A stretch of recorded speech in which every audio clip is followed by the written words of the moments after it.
Welcome to Doom Scroll Patrol, the weekly news roundup where we've gone through the doom and the scroll, and you are just going to sit back and listen to us try to make sense of it all. Today we're going to be talking about Jair Bolsonaro, a tiny bit. We're going to be talking about Trump and Zelensky and Russia and all that nonsense, a little bit of Doge, some good news, but I also want to talk about Jordan Peterson and what he's up to. Stick around. You're going to love it. I'm Aaron Heggie McKay. I'm Harold Moss. I'm Hannah Snape. And I'm Sam Perez. Damn straight you are. Stick around, you're gonna love it. Step right this way, folks, for the most extravagant array of refreshment goodies ever assembled under one roof. Everyone has been paying attention to like what Trump has been doing and all of the chaos around it. I want to lead with this. This is not a popular story. This is a thing that people aren't really paying attention to. Though I'm surprised considering all who's involved. So what just happened in London was Jordan Peterson, the Canadian influencer who brought us such things as How to Clean Your Room. Yeah, of like just like making your bed and all of that shit. You know, very, very good guy. He organized a thing in London called ARC, the Alliance for Responsible Citizenship. And, you know, of course, that sounds like a very reasonable thing.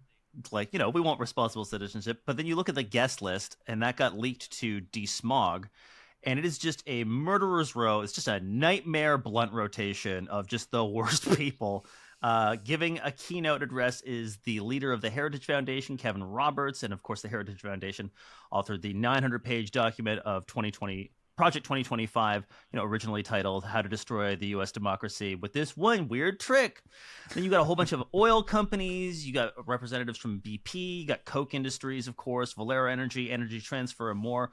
Vivek Ramaswamy is there. Climate denial groups. He's still around? Is that guy still around? Yeah, maybe he's irrelevant these days, but he goes around trying to make himself more relevant.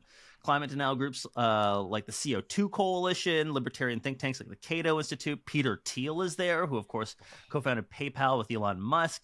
And then you just get a whole bunch of like Viktor Orban types, people connected to like literal dictators in Eastern Europe. And, of course, the whole thing is being backed financially by UAE-based investment firm Legatum Group and the British hedge fund millionaire Paul Marshall, who owns the right-wing media group GB News and, of course, owns millions in fossil fuel assets. So basically, this is kind of where the religious right, the fossil fuel companies, the tech bros all meet to talk about, quote, relaying the foundations of civilization, apparently, which is not at all terrifying and concerning. But what is your take on all that? Wasn't that the point of Project 2025? Like, why do they keep doing more? I don't know. Well, because they want to do it globally now. They want to do it globally. And I think that's what, Gotcha. I mean, for one thing, let's also understand that PayPal and the founders, both Musk and Thiel, are totally tied into apartheid South Africa. Yeah, they're both South African, and they both have that nostalgia that a lot of millennials have for like video game stuff. They have it for apartheid. For apartheid, yeah, exactly. And I do think that it's important to understand that this is, you know, there's a reason why Musk and Vance are running to Germany to try and boost Nazi parties there. Well, far right. I don't know. If you're a far right party in Germany, is it okay just to say Nazi? Because it really is grown in the Nazi version. You know, in Germany, like it is technically illegal to be a Nazi. Right. Currently, it didn't used to be. I don't know if you knew that. Didn't used to be. There was a period where it was actually quite popular. It was actually quite popular. Yeah. Just a few years back. Yeah. But there's a reason why, and this is a global movement, you know, and we've seen this with authoritarians. I will say Brazil, go Brazil. What are they doing with Bolsonaro, who looks like may have tried to poison Lula, the current president, and trying to, I mean, for real, he tried to poison him. It was, I don't know if it was like a cigar or like the old fashioned CIA trying to take out Castro kind of business, but Bolsonaro may go to jail. Good. Right? Like, look at Brazil. Our country, you can do whatever the hell you want, you know. Who knew that founder, Brazil was going harder on law and order Yeah. than the United States of America?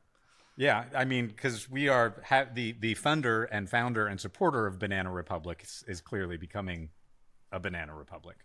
But this is a global movement. This is a global movement, and I think that these people, partly it's in response to climate and ecological collapse. Like these people are not uninformed, the ones who are up at the top of this. They understand that the system that they are running, the fossil fuels that they are burning and selling, are threatening all of global civilization. And their response is, great, let's see if we can run the Mad Max world afterwards and have some floating islands of prosperity in our bunkers or wherever it is. I mean, this is literally what the people with the resources are trying to do. They know they're running everything, that colonialism is running everything into the ground.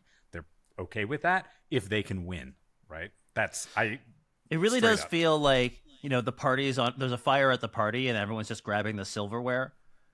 There's kind of just like, get a ransack as much as you possibly can, get the copper wiring out of the wall before the whole place burns down. That's kind of the vibe I'm kind of sensing now. We will take everything you have. Well, I mean, I think that, I'll go back to old Karl Marx.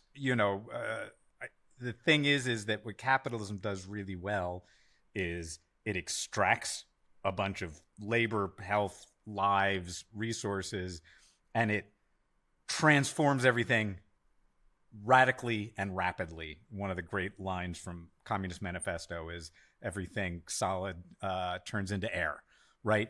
Everything is churned up. And there's incredible dynamism in that. There's incredible innovation in that. There's incredible things that happen. But it is at heart a completely contradictory system that is oriented on creating greater and greater concentrations of wealth. I would say outside of the capitalists, right? It's the Musks and the Thiels and these people think that they're in charge, but they're actually servants of a system that's much bigger than them. We could Luigi all of the richest people in the world, and capitalism would just keep on rolling on. And what Marx talked about has been absolutely true since then, which is what it leads to is greater concentrations of wealth, greater poverty, and incredible systemic instability. And where I think Marx didn't have it as much because it wasn't clear then, because he was writing when really capitalism only existed in Britain and parts of Germany, and he was extrapolating from that, is that I don't think he understood the potential that capitalism could last long enough to literally undermine the ability of the earth to support life, because nature seemed so abundant and never ending that just seemed impossible. And that's what's changed since then, is that now this cancerous system has grown to such a scale that we are, talking about not just civilization, but the ability for the planet to support life. I mean, history is pretty clear that the first corporations were there to be like, go colonize this country. Yeah, it was the Dutch. The Dutch did it. Yeah, With the Dutch kind of figured out with the administrative. was it the VOC or VCO, whatever the fuck they were called? Yeah, it was That's them. why I mean they're was really intertwined together. It was So what you're saying, it's the Dutch fault and we need to get rid of them. Well, look at the Dutch today. We all like the Dutch. We're all like, look at the Dutch being like, they got bike lanes and shit. I would say ask the people of Java if they like the Dutch. Until one day they came and they destroyed everything. Well, but there's a lot of resistance that is happening, and that's one of the things that's important. The Democrats are not stepping up as they should. We know that. Big shock. I mean, story of the Democratic Party, whether it's weakness, whether it's complicity, whether it was, and I'll keep banging this drum, the decision that it was more important to allow unfettered access to bombs to continue a genocide in Gaza than stop Donald Trump, which was a decision. And even some former administration members are now coming out and saying that Biden probably could have stopped the war on Gaza early on, that we actually had the position to do that, chose not to do it. That was more important than stopping Trump, on and on and on and on. But there is actually a lot of resistance. Some of it's happening in the courts. Some of it's happening within the agencies themselves, amongst the employees. I think one of the most important, there are protests starting. There were protests this week. I think they're going to be building. I think one of the most critical areas, is going to be in the labor movement. And they're just wreaking havoc across the labor movement. I think that a resurgent labor movement is going to be one of the most essential areas of resistance and the most effective areas of resistance. And the federal workforce is the highest percentage of unionization is in the federal workforce. Yeah, because I know here in Utah, there's like a big deal because Utah just passed that you can't basically organize as workers anymore. And I remember the big group trying to oppose it was the firefighters like of Utah. And then, but it was just crazy because like they were the ones that voted for Trump. So it's kind of like, I don't know. Leopards eat their own face. All that stuff. But it's like, so I don't know. I'm wondering if that, like you said, is that going to be where the change truly comes from? Is like labor movements like this? Like obviously firefighters and teachers are going to be pissed. Like at least like obviously here in Utah, but like probably all over the country. Like is that what you think is that where you think this resistance is going to come? That's going to be a critical part of it. And our federal workforce, I mean, the public sector workers are unionized at a rate of 32% about, and private is under 6%. So the union movement, this is existential. That's why Reagan went after the air traffic controllers back in the day. Reagan broke the air traffic controllers because it was a way of breaking the labor movement as a whole. So it's existential for the labor movement, because if you start breaking federal workforce and public sector workforce, that's gonna destroy the union as a whole. So I think it has to be. It's going to be really critical. Okay, look, we have to mobilize, guys. It is kind of weird how there's all these deadly plane crashes, plus the price of eggs keep going up. That's just gonna happen in one sector after another, and it's actually part of the design is to destroy the functioning of government. That's part of the design. Then you privatize it. That's what Musk is openly saying. He's saying, "Oh, well, air safety should be not bipartisan. It should be outside of politics. So we're going to fire everybody, and then we're going to outsource it to my company." You know, it's just open corruption. And if you look at how Elon Musk runs a company, like, do you really want the mind behind the turning from Twitter into X responsible for the safety when you're in an airplane? Here's my thing.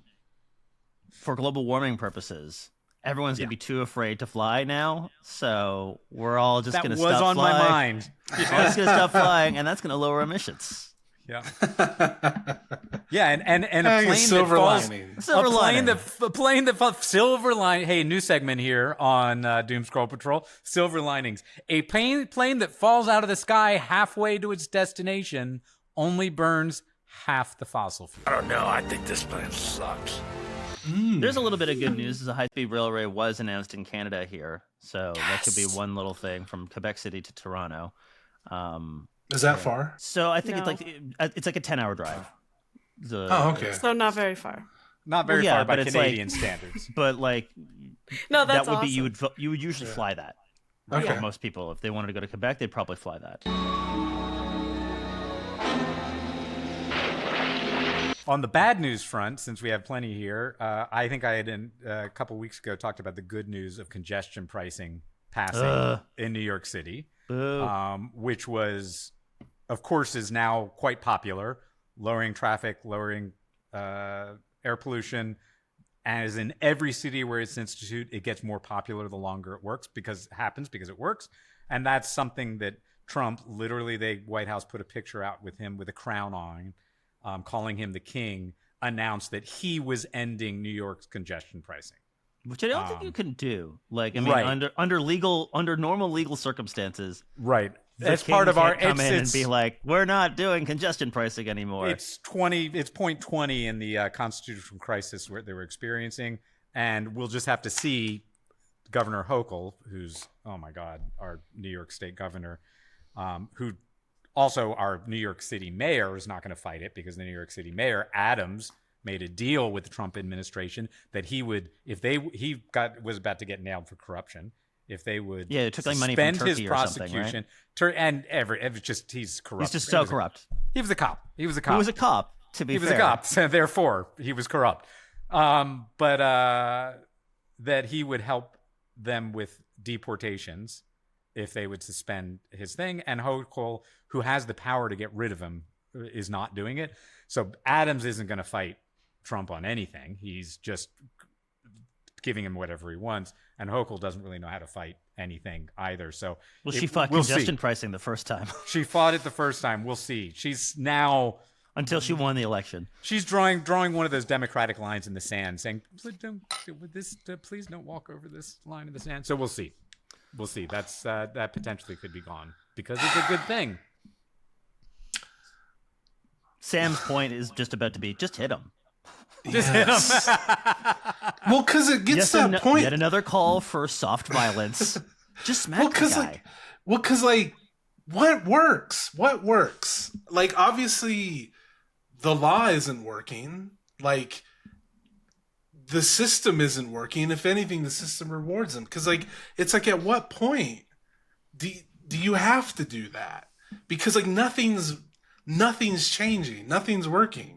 Right? If we all just like lay down and have a nap for approximately 3 weeks, everything would fix itself.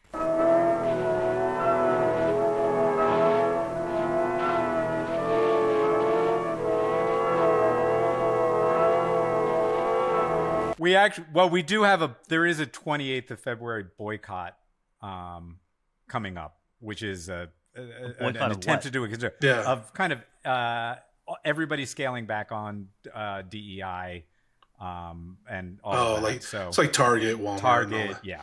It is kind of weird how it's like these are private companies. They can do this DEI if they want to or not. Like Costco. It's not a law. Like Target is finding out that it's actually costing them a lot of money because their clientele are not necessarily MAGA faithful. It's a bunch of suburban parents and like liberals. They're generally in favor of They're generally in favor. It's the people who go let's go to Target. Yeah, right. No, it's everyone at my kid's school. They're all like these fancy moms in their Subarus, and like we're dropping the kids off and going to, as Aaron says, and generally they're in favor of Target.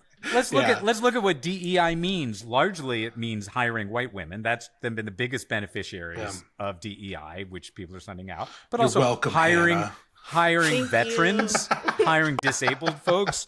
Like their consumers are actually not. So like this desire to crawl up the ass of the orange tyrant is pretty short-sighted.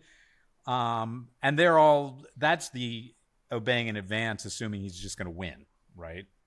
And it's kind of, it could be self-fulfilling, but I mean, I think there's a better chance that their incompetence and greed is going to collapse. They will destroy themselves.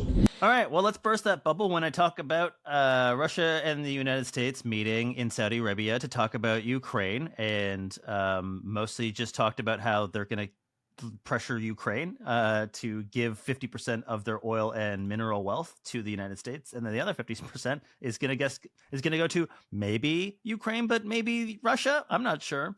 So Russia, it's going to Russia. Right. So Trump blames Zelensky for starting the war in Ukraine, and I have a little clip that I think I put in the chat there, and let's give it a listen.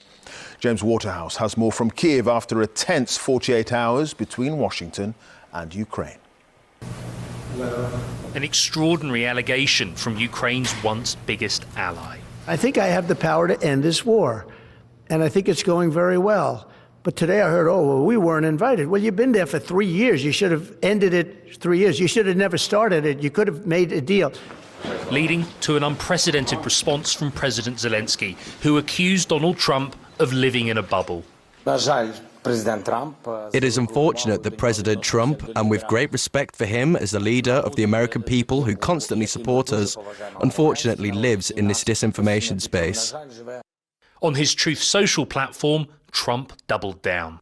He refuses to have elections, he said. He's very low in Ukrainian polls. He then described Ukraine's leader as a dictator without elections. Zelensky better move fast, he added, or he's not going to have a country left. What President Zelensky is not is a dictator. Elections have legally been postponed here since the start of the invasion. Oh, yeah. Well, and he's also they've been quoting like 4% support for Zelensky, which is just a Russian made-up number. Actually, Zelensky's support in Ukraine is significantly higher than Trump's here. It is pure. Yeah, I do not have to tell you about how like calling Zelensky a dictator while also doing deals with Putin is ironic. Whoa, isn't it ironic? That I got you there. Yeah, I mean, obviously, this is just naked corruption. But and this is I wonder if in history we will ever know the degree to which Trump is a Putin asset, and whether there's some hold there, whether it's just his toadying up to power and his wanting to bow down. He likes the vibes. Whether it's just quid pro quo corruption, whether like what's the recipe? Who's doing the fucking, or are they just fingering each other's buttholes this whole time? Hey, look, respect for fingering buttholes. I'm just saying, like, is this a mutual butthole fingering affair? Yeah. In which they just finger each other's buttholes, and they just love fingering each other's buttholes. But I mean, we know that like Musk cut off Starlink satellites in Ukraine at some point. Musk is also they're all. I think that there is probably some personal compromising of Trump, is my guess, and I think that there is some kind of hold he has. But the bigger thing is this Does global. It matter? It ties into this global movement. They are trying to build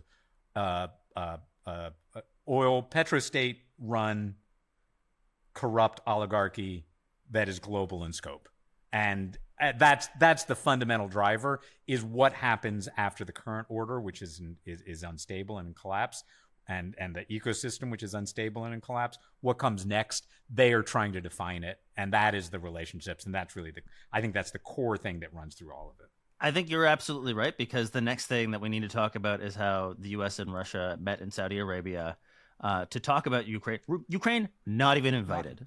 Yeah, like they're just not even invited to. No one from Europe was invited, other than I guess Russia is Europe, Eurasia, that whole thing.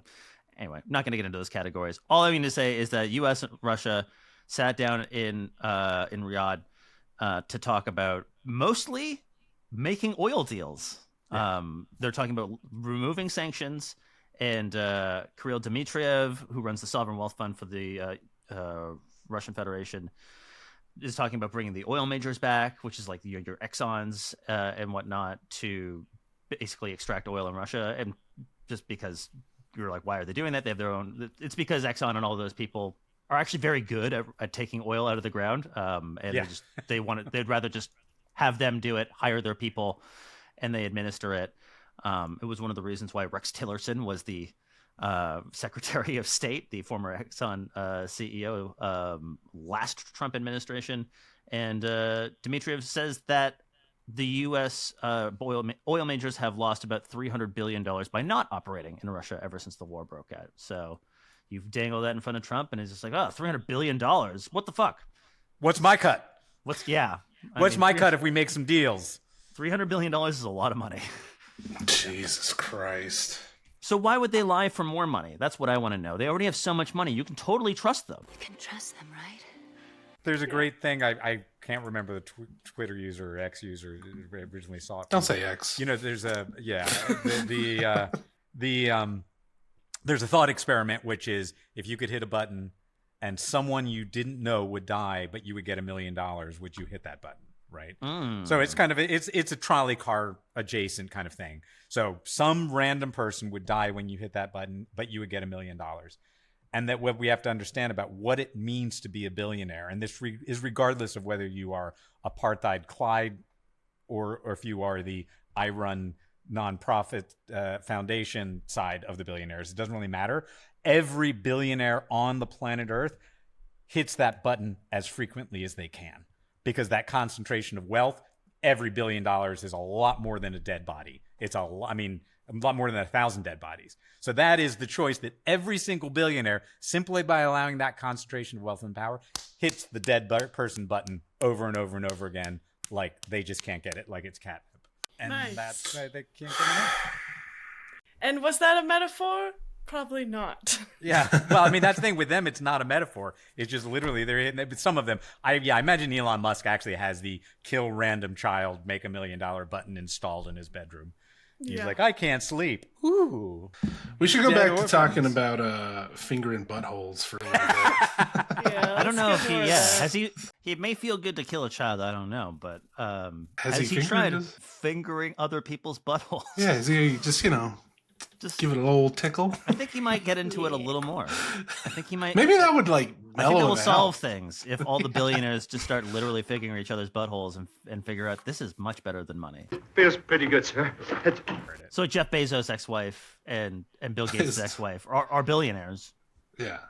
And just because they got it in their divorce settlement, it's not like they didn't have any sort of impact on how the business is run. Obviously, they did, just by having to deal with those fuckers around in their house. They earned it. They earned it in my books. Oh my god! Imagine or any with of the Bill Gates. Fuck. Yeah, and fingering his butthole, that would fucking suck. No, that's what they all. Do you have think it Jeffrey makes the Epstein Windows for. startup noise when you? Yeah. Yeah, he presses prostate. Yeah. Boo.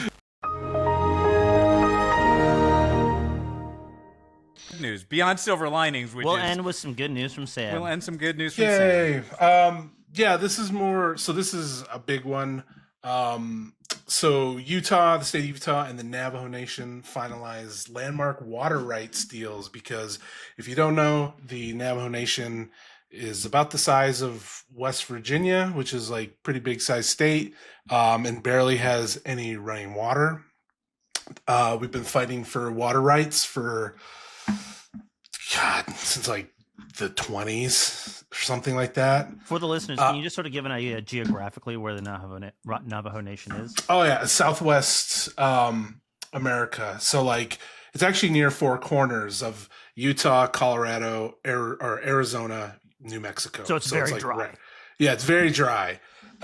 So we finally got these water rights, which is granting 81,500 acre feet of water annually, which this is going to improve the water infrastructure and basically access to water within the Navajo Nation, because like there's so many homes out there that don't have running water, which was a big problem on COVID when that hit, because a lot of people don't have running water, so they can't wash their hands properly, they can't wash food, they can't do anything of that, which is why COVID hit so hard back where I'm from. And yeah, they're hoping this is a huge step towards a sustainable future for the Navajo Nation, because now we'll actually have water to like, do shit with, which is awesome. Because like I remember growing up too, like going out sometimes and like going to see family, and they like my great uncle had this little hogan and no running water, no electricity, and this is how it is out there. So it's really cool. Like it just happened yesterday, I believe, or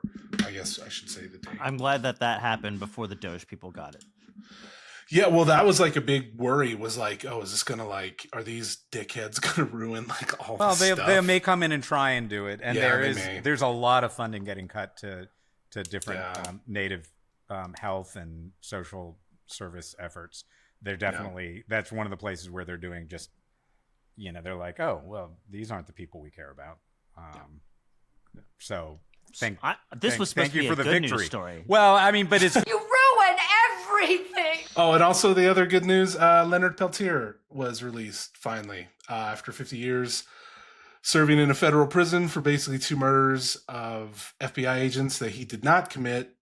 He's home, and his sentence he wasn't pardoned, it was commuted, so he's able to spend the rest of his days essentially like on a glorified house arrest back in North Dakota on the Pine Ridge Reservation. So they never solved it. They don't know who killed the 2 FBI agents. No, I don't know. Well, they pretty much know it wasn't him. Yeah, they know it wasn't him for sure. It wasn't him. He was given kind of amorphous responsibility. Yeah, because they're like, you knew these guys. You knew these guys. Did it. It's kind of like, well, the FBI back then was doing the same shit to like what the Black Panthers, what they were doing to them, because AIM and the Black Panthers were kind of like cousins, doing the same kind of stuff. Who? AIM? Yeah, American Indian Movement. Yeah, American Indian Movement. Yeah, it was the radical Native movement in the late 60s, early 70s. Yeah, so they like took over Alcatraz and stuff like that. So, so that they were the basis of The Rock. Yeah. That's why Nicolas Cage was in that movie Windtalkers with the Navajos. Yep. Yeah, it's all part of the same universe, cinematic universe. Cinematic universe called Earth. Yeah. So, all right. I So think we got it. Styx. We've got freed Leonard Peltier. We've got some water on the Navajo And we got Nation. high-speed rail in Canada, maybe. And maybe high-speed rail in Canada. Amongst a vast. So that is the pony underneath the pile of shit, to call back to an old joke. I don't know what that old joke is. I'm just what old joke is that? I'm just imagining just a little pony just being come on, smothered you haven't in heard shit. this joke? It's Christmas, and there's this optimistic kid, and his parents give him a huge, massive pile of shit piled out in front, and he's delighted and happily digging and digging and digging and digging, and they're like, "Why are you so happy? It's a pile of shit." And he goes, "Oh, this shit. There's got to be a pony under here somewhere." So that is what it's like digging for the good news now. I wish the audience, if you're listening, could see this, because all three of us are like staring at Harold like he's fucking crazy. Because but that's hardly unusual. Talking about. Have you ever heard this joke? It's like it's an ancient. You just keep digging and anyways, but that's what it's like. Is we dig through all the shit and then looking for ponies. Personally, I like thinking more about just me riding a pony and I am the shit. Undeniable.